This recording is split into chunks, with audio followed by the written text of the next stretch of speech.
Hey guys, welcome back sa YouTube channel ko. So, sa mga hindi pa nakasubscribe, so click nyo lang yung subscribe button and yung bell button. Okay? So ngayon, meron tayong i-unbox from Cherry Mobile. Ito yung bagong release nilang Omega X. Okay? So, kano ba tong Omega X? So, recently, nirelease siya for the price of 3,999. So, is it worth it ba? Tingnan natin. So, bago natin siya unbox, banggitin muna natin yung kanyang initial specs. Okay? So, si Omega X, it's running Android 9.5. It also has a Helio P23 2.0 GHz Octacore CPU. So, ito siya. So, meron din siyang 32 GB ROM and 3 GB RAM. It has a single camera sa likod, so 13MP, front camera na 8MP. So meron din siyang dual SIM, LTE support, then 6.2-inch HD Plus Trueview, teardrop display, okay, 19:9, Wi-Fi, battery of 2,800 mAh, and also it can read up to 128 GB of micro SD. Okay, siya. Okay. So almost same siya ng specs ni Flare S8. Okay. Okay. So let's do the unboxing. Okay.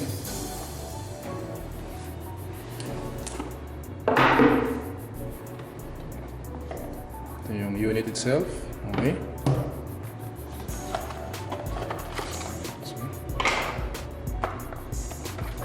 Inserts, 3 jelly case, okay. SIM injector, charger, micro USB cable, and syempre headset. Okay. Next, check naman natin physically yung handset. Okay? So, ito yung si Omega X. Okay, tignan natin siya. Okay. So, ito siya. Ito yung front screen niya. Tignan natin. Okay. Siya. So, ito yung teardrops display. Okay. So, sa taas, nandito yung 3.5 audio jack, micro USB port. Okay. Sa left side, ito yung power button, volume controller. Sa baba, yung speaker. Okay. Sa right side, ito yung SIM slot and micro SD slot. So, hybrid siya. Okay. Ito yung sa likod naman, ito yung camera niya na 13MP. Okay. So, ito siya. So, itong unit na to, color black, which also known as space black. Okay. So, glossy yung likod niya.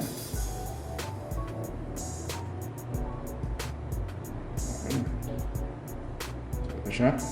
So, si Omega X, it comes with 4 colors. So, ngayon, ito yung black. So, hindi natin dyan. So, meron akong isa. Ito yung iris purple. Okay. Siya. Okay.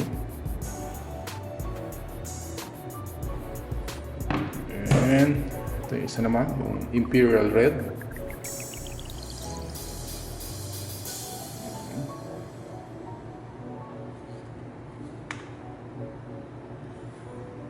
And Cosmic.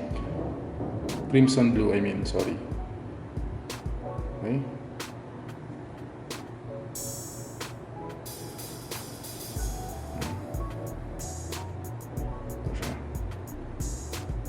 gradient style yung color niya sa likod. So, siya. So, side by side natin ulit.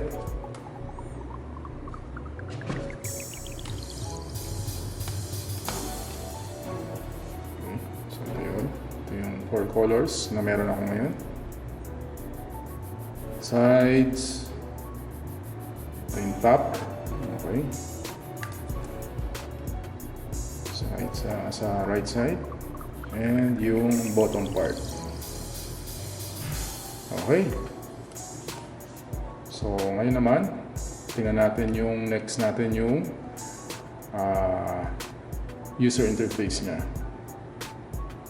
Okay. So, check naman natin yung user interface ni Omega X.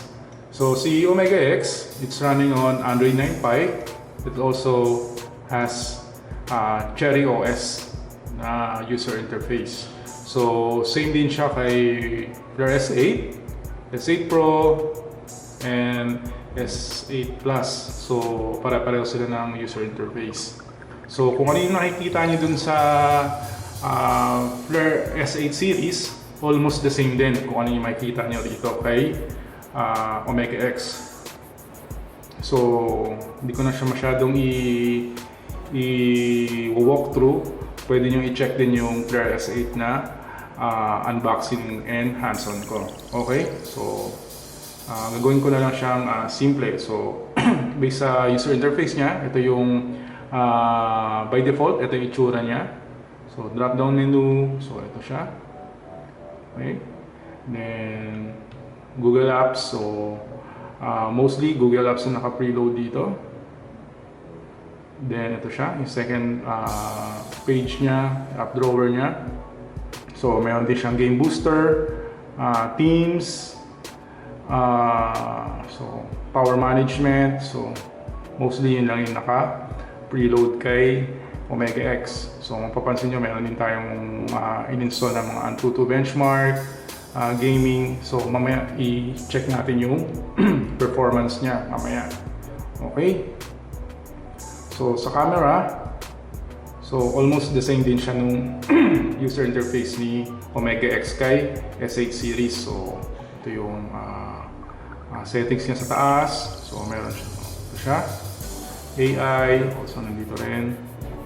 So, picture modes, dito. Settings, meron siyang panorama, watermark, GIF, time-lapse, beauty video, pro mode.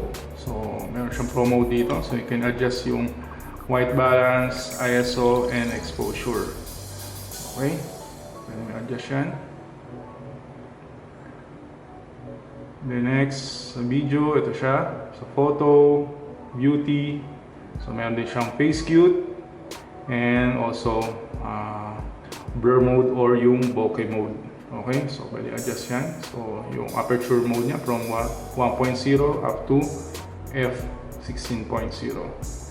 Okay? So, front camera naman. So, ito siya.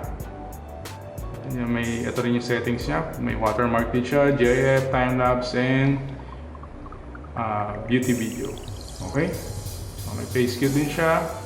Beauty, photo, and video. Okay? So, exit natin siya. So, punta tayo sa settings. So, same din na yung settings niya. Ito yung network internet niya, connected devices, apps and notification, battery, okay? Display, sounds, storage. So, currently ngayon, almost nagamit ko is 55% kasi usually yung mga dinownload ko is yung malalaking app na games. Okay? Security and location. So, ito lang yung available niya. So, swipe and lock. So, unlike S8, ito wala siyang fingerprint scanner. Okay? Accounts, accessibility, yan, Google, and system. So, sa system, nandito yung kanyang update. So, Android 9. Okay. So, up to date naman siya. Then, about. So, nandito rin siya. Omega X. Then ito, nakalagay yun. Cherry OS 2.0.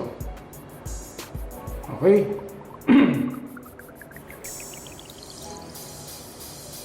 Okay.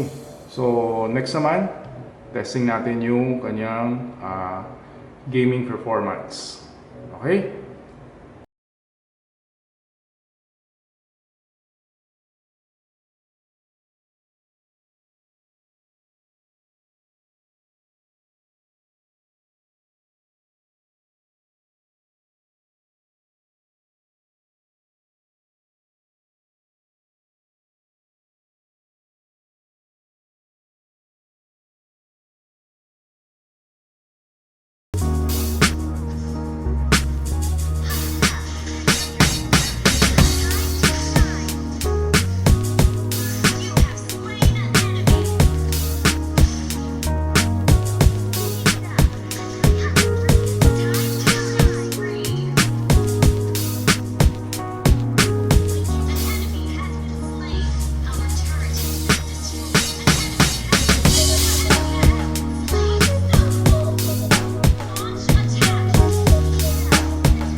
Ayos! So, natapos na natin yung hands-on and unboxing natin kay Omega X. So, ang question ngayon, is it worth it ba yung 3,999?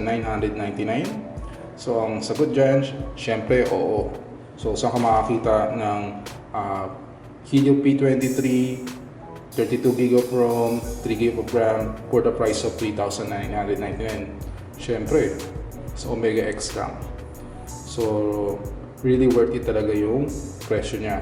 So, compare dun sa Fair S8, actually, almost the same lang naman sila ng specs. Ang pinagkaiba lang nila is yung physical appearance lang nung dalawang phone. So, nasa sa inyo ngayon kung sino yung pipiliin nyo. So, kung si Omega X o si Fair S8. So, based on dun sa ginawa nating benchmark test, also yung gaming performance, so almost par kay PS8. So parehong-pareho yung performance nila, especially doon sa gaming. Kita nyo naman kung gaano ka-smooth and responsive yung performance niya. Okay? Doon sa mga hindi pa nakasubscribe sa YouTube channel ko, click nyo lang yung subscribe button and yung bell button para makareceive kayo ng notification na meron tayong bagong unboxing and hands-on. Okay? Thank you!